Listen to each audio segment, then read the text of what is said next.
Көрсетілімдері жақсы әрі шынайы болмаса, одан жақсы кино шығуы екіталай.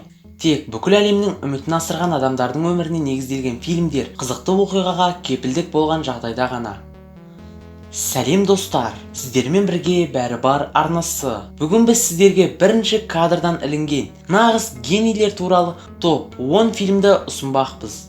Видеоны бастамас бұрын арнаға тіркелмеген болсаңыздар, подписация батырмасын басып, жанында шыққан қоңыраушаны басып қойыңыздар. Ендеше кеттік. Ван Гог сөздермен боялған портрет.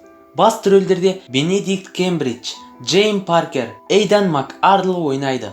Өмірде ол жетістікке жете алмады. Ол сауда фирмасынан шығарылды. Сабақ беруге тырысты, бірақ жұмыс орнын таппады. Діни қызметкер болғысы келді, бірақ емтихандарды сәтсіз аяқтады. Ол жақсы жұмыс істеген жалғыз нәрсе сурет салу. Ең керемет суретшілердің бірі Винсент Ван Гогтың оқиғасы өзінің інісіне жазылған хаттарда айтылған. IMDb рейтингі 8,1. Амадей. Басты рөлдерде Том Халс, Мюррей Абрахам, Элизабет Берридж ойнайды. Бір сәтте жас жігіт императордың сот композиторына айналады. Моцарттың керемет музыкалық сыйы Антонио Сальериді зейнетке шығаруға мәжбүр етеді. Алайда ол Амедистен тек ұятсыз және бұрыс әзілдерді көреді. Көре алмаушылықтан Сальери Моцартты өлтіруді жоспарлайды. Американдық кино академиясының қазылар алқасы бірден 8 Оскарға ие болады. Тарихи эпохалық драма. IMDb рейтингі 8,3. Өмір қызғылт түсті. Басты рөлдерде Мерион, Сильви Тестю, Паскаль Георги, Жерар Депарде сомдайды. Париждегі қараңғы жерлерден ол бүкіл әлемнің жүрегін жаулап алу үшін концерт залдарының сахнасына шығады. Қорқынышты кедейлікте өскен Эдит Пиаф бір сәтте Францияның тірі символына айналады. Бірақ көрермендердің даңқы мен сүйіспеншілігі үшін шынымен күресуге тура келеді. Ең жақсы рөлдердің бірі Мерион болды. Ол оған Оскар сыйлығын әкелді. IMDb рейтингі 7,6. Эйнштейн мен Эддингтон. Басты рөлдерде Энди Серкис, Дэвид Теннант, Ричард Маккейб сомдайды. Бірінші дүниежүзілік соғыс кезінде Артур Эддингтон сол кезде әлі белгісіз Альберт Эйнштейнмен қауіпті хат алмасады. Осыған байланысты ағылшындарды сатқын деп жариялай алады. Бірақ Эддингтон Эйнштейн теориялары уақыт пен кеңістікті түсінудің жаңа жолдарын ашатынына сенеді. Оларды дәлелдеу үшін Артур Африкаға сапар шегеді. Онда көп замай ғаламның түсінігін түбегейлі өзгертетін оқиға болады. IMDb рейтингі 7,4. Шығу тегі.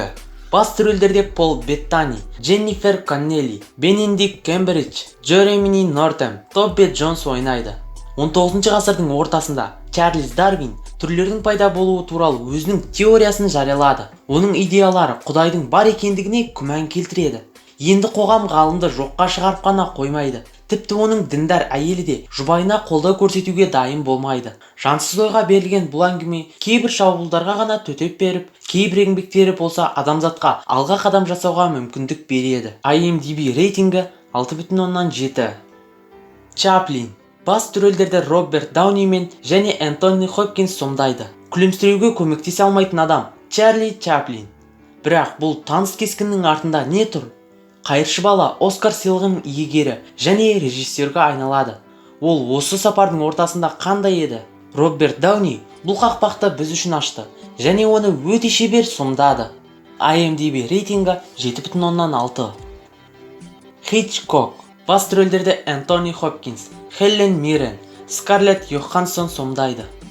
Бір күні қорқыныш шебері және шапшаңдық шебері Альфред Хичкок бұрынғылардан мүлдем өзгеше бір керемет фильм түсіруді ұйғарады. Бұл адам рухының тұңғиығына қарауға мәжбүр ететін гипнозды және сиқырлы лента болуы керек. Бұл картина Психо. Оны жасаушымен бірге бөлек фильмде тұр. IMDb рейтингі 6,8. Ла Трек. Басты рөлдерде режиссер Руайе Элза Зильберштейн ойнайды.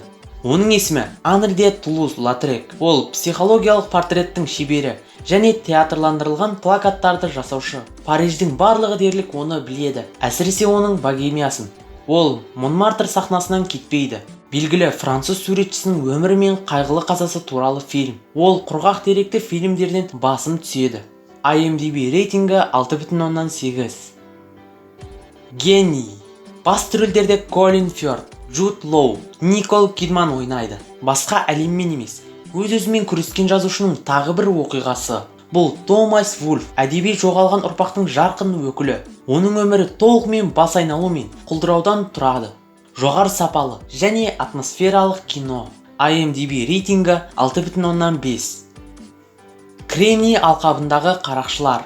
Басты рөлдерді Ноа Уайли, Энтони Майкл Холл сомдайды. Өз уақыттары үшін мүлдем ерекше нәрселерді армандаған екі қарапайым жігіт. Екеуі де ең батыл үміттерден асып, технологиялық әлемнің шыңына жете алады. Бүгінгі таңда атаулы мықты брендтер болып табылатын екі адам туралы азап әзілмен жеткізген талантты фильм. Билл Гейтс пен Стив Джобс. Екі гений адам, олар бәріне қол жеткізе алады. Немесе бәрі дерлік. Сенім мен жұмыс және қызығушылығының арқасында. IMDb рейтингі 7,3. Ал сіздің ойыңызша генийлер туралы қандай фильмдерді ұсынар едіңіз? Пікірлеріңізді комментарийға қалдырыңыздар. Және міндетті түрде лайк басуды ұмытпаңыздар. Осымен видеомызды аяқтаймыз. Келесі кездескенше, YouTube'тың қызығын бөліскенше достар.